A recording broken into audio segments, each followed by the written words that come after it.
అది నాకు లేత నిబ్బా వయసు. అప్పుడు జనాలు భక్తి చూపించే విధానం చూసి నాకు నచ్చేది కాదు. గుళ్ళలో ఎలా పడితే అలా తోసేసుకోవడం, ఎక్కడ పడితే అక్కడ దీపాలు పెట్టడం, సో అంతా హడావిడిగా అనిపించేది కానీ ఎక్కడ భక్తి కనిపించేది కాదు. సో తెలిసిందే కదా, పచ్చకామరులు వచ్చినోడికి లోకం అంతా పచ్చగానే కనిపిస్తుంది. అప్పుడు నా ఫ్రెండ్ ఒకడు తను వచ్చి వాళ్ళ దేవుడి గురించి చెప్పేవాడు. ఇంట్రెస్టింగ్ అనిపించేది. మా దీంట్లో ఓన్లీ దేవుడేరా, ఇంకేం ఉండదు అని చెప్పగానే పొరపాటున మార్గంలోకి వెళ్ళిపోదును నేను. అయితే ఒకరోజు వచ్చి వాడు, దేవుడు నీతో మాట్లాడాలి అంటే నువ్వు కన్నీటి ప్రార్థన చెయ్యాలి అని చెప్పాడు అనమాట. అక్కడ చెప్పంగానే బండి మీద వెళ్తూ ఆలోచిస్తూ, ఓహో దేవుడు మనకు స్పందించాలంటే మనం కన్నీటి ప్రార్థన చెయ్యాలన్నమాట అని ఆలోచించుకుంటూ వెళ్తే అప్పుడు బలి వెలిగింది. మన దేవుళ్ళకి ఎప్పుడైనా ఎవరైనా కన్నీటి ప్రార్థన చేశారా?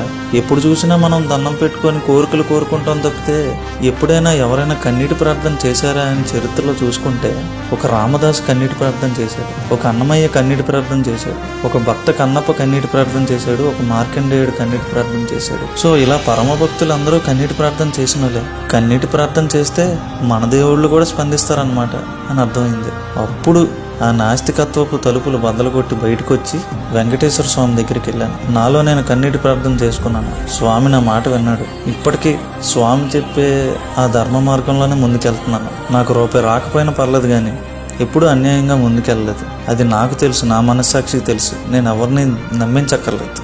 అలా హైందవ ధర్మం ఎంత గొప్పదో అర్థమైంది. హైందవ ధర్మంలో పుట్టినందుకు నేను ఎంత అదృష్టవంతుడినో అర్థమైంది. సో మన పూర్వీకులు, మన పెద్దలు ఎంతో పకడ్బందీగా తీర్చిదిద్దారు ఈ హైందవ ధర్మాన్ని. భూమిలోని, ఈ గ్రహాల్లోని దొరికే శాశ్వతమైన ఖనిజాలు కాపర్, జింక్, ఐరన్, మెగ్నీషియం ఇలాంటివన్నీ మన బాడీలో ఉంటాయి. సో యూనివర్స్ అంతా చాలా కనెక్టెడ్గా ఉందని అర్థమైంది. ఎందుకు మాట్లాడితే నక్షత్రాలు, గ్రహాలు అంటారని అప్పుడు అర్థమైంది. ఇంత చిన్న సిమ్ కార్డు, ఇంత రాగి ముక్క మనం ఎక్కడున్నా సిగ్నల్ అందించేస్తుంది. అలాంటిది గుళ్ళలో విగ్రహ ప్రతిష్ఠలు చేసినప్పుడు ఇంతింత పంచలోహాలు, ఇంతింత నవరత్నాలు, నవధాన్యాలు వేసి ప్రతిష్ఠ చేస్తారు.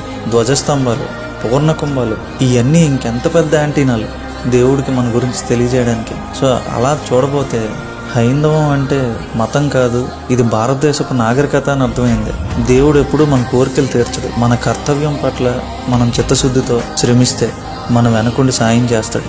సో ఈసారి మీరు గుళ్ళకి వెళ్ళేటప్పుడు మీరు ఊరికే విపరీతమైన బొట్లు పెట్టించుకోకర్లేదు, కొబ్బరికాయలు కొట్టక్కర్లేదు, ఏమి చేయక్కర్లేదు. ఈ ముద్రలో ఆ గుడి ప్రాంగణంలో తిరిగినా చాలు ఆ పాజిటివిటీ మీరు పొందుతారు. చరిత్ర చూసుకుంటే నాస్తికత్వం అనే ద్వారం దాటాకే ప్రతి ఒక్కరు పరమభక్తులు అయ్యారు. జై శ్రీరామ్.